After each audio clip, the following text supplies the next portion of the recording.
कायनात में फैली हुई हरारत और तवानाई एक ऐसी हकीकत है जिसके बगैर ज़िंदगी का तसव्वुर मुमकिन नहीं।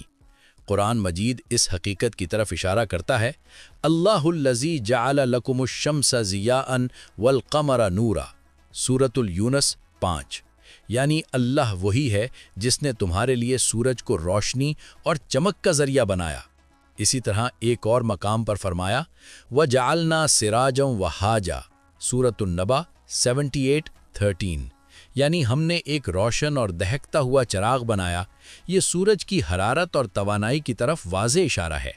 साइंस हमें बताती है कि सूरज एक बहुत बड़ा तवानाई का मरकज़ है, जहां न्यूक्लियर फिजन के ज़रिए बेपनाह हरारत और रोशनी पैदा होती है, और यही तवानाई ज़मीन तक पहुंचकर मौसमों, पानी के चक्र और ज़िंदगी के हर निज़ाम को चलाती है। पौधे इसी रोशनी को इस्तेमाल करके खुराक बनाते हैं और यही तवानाई आगे पूरी फूड चेन में मुंतकिल होती है। ये एक मुकम्मल और मुतवाज़िन निज़ाम है, जहां हरारत और तवानाई ना ज़्यादा है ना कम, बल्कि एक दुरुस्त मिक़दार में है ताकि ज़िंदगी कायम रह सके।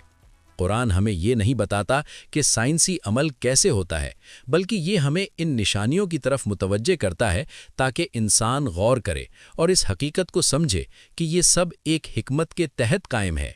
अगर आप चाहते हैं कि ऐसे ही हकाइक आपके दिलो दिमाग को रोशन करें और आपको कुरान के करीब ले आएं, तो अभी लाइक करें, सब्सक्राइब करें और इस पैगाम को आगे पहुंचाएं, क्योंकि असल रोशनी वही है जो इंसान को अपने रब की पहचान दे।